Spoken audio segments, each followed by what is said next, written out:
Bismillahirrahmanirrahim. Assalamualaikum warahmatullahi wabarakatuh. Alhamdulillah, salatu wassalamu ala rasulillah. Di dalam membahas masa kejayaan Islam, kita bagi menjadi beberapa bagian. Periodisasi sejarah Islam, masa kejayaan Islam, tokoh-tokoh pada masa kejayaan Islam, faktor pendukung kejayaan Islam, bangunan bersejarah peninggalan masa kejayaan Islam. Periodisasi sejarah Islam, Harun Nasution dalam buku Islam ditinjau dari berbagai aspeknya membagi sejarah Islam. 1. Periode klasik dimulai tahun 650 sampai 1250 terbagi menjadi dua fase, fase ekspansi, fase integrasi, kemudian fase disintegrasi. 2. Periode pertengahan dimulai dari tahun 1250 sampai 1800 terbagi menjadi dua fase juga, yaitu fase kemunduran dan fase munculnya tiga kerajaan besar. Ketiga, periode modern dimulai dari tahun 1800 hingga dengan sekarang. Periode modern merupakan periode kebangkitan umat Islam yang ditandai dengan munculnya para pembaharu Islam. Masa kejayaan Islam terjadi pada sekitar tahun 650 sampai 1250. Periode ini disebut periode klasik. Pada kurun waktu itu ada dua kerajaan besar, yaitu kerajaan Umayyah dan kerajaan Abbasiyah. 1. Daulah Bani Umayyah ditandai dengan meluasnya wilayah kekuasaan Islam dan berdirinya bangunan-bangunan sebagai pusat dakwah Islam dengan ibu kota Umayyah I di Damaskus atau Syria, Umayyah II di Cordoba, Spanyol. Nama dinasti ini dirujuk kepada Umayyah bin Abdus Asan Syam, kakek buyut dari khalifah pertama Bani Umayyah, yaitu Muawiyah bin Abu Sufyan.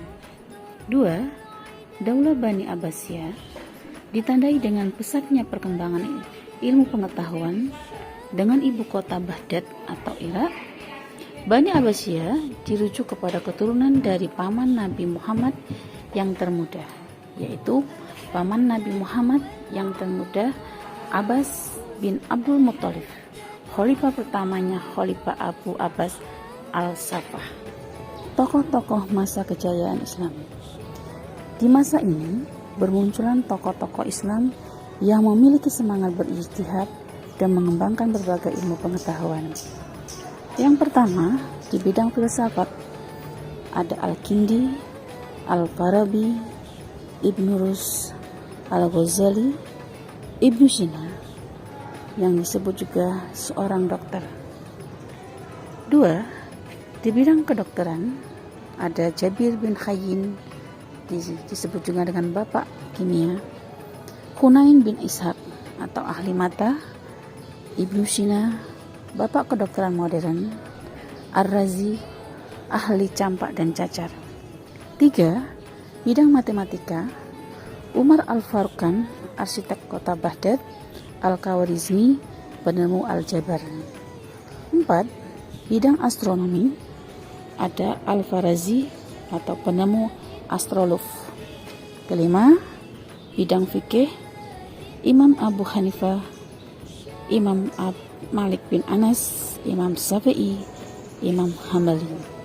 6.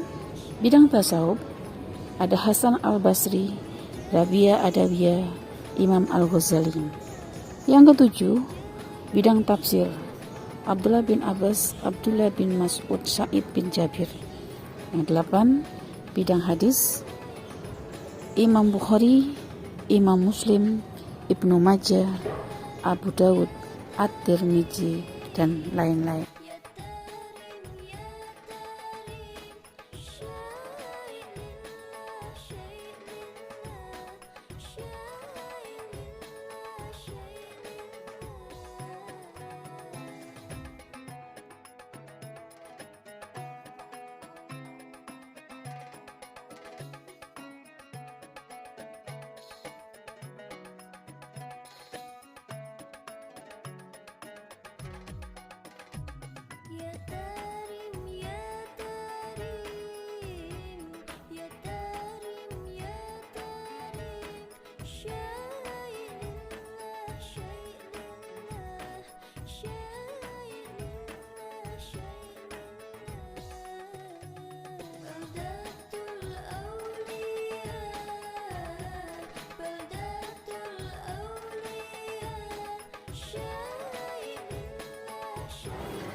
Faktor pendukung kejayaan Islam. Faktor internal 1. Konsistensi dan istiqomahnya umat Islam kepada ajaran Islam. 2. Ajaran Islam yang mendorong umatnya untuk maju. 3. Islam sebagai rahmat seluruh alam. 4. Islam sebagai agama dakwah sekaligus keseimbangan dalam menggapai duniawi dan ukhrawi. Faktor eksternal, terjadinya asimilasi antara bangsa Arab dan bangsa lain yang lebih dahulu mengalami perkembangan dalam ilmu pengetahuan. 2. Gerakan penerjemah kitab. Faktor pemikiran ilmiah pada ulama. Yang pertama, melaksanakan ajaran Al-Quran. 2. Melaksanakan isi hadis. 3. Mengembangkan ilmu agama dengan ijtihad dan ilmu pengetahuan. 4. Ulama yang berdiri sendiri serta menolak untuk menjadi pegawai pemerintah.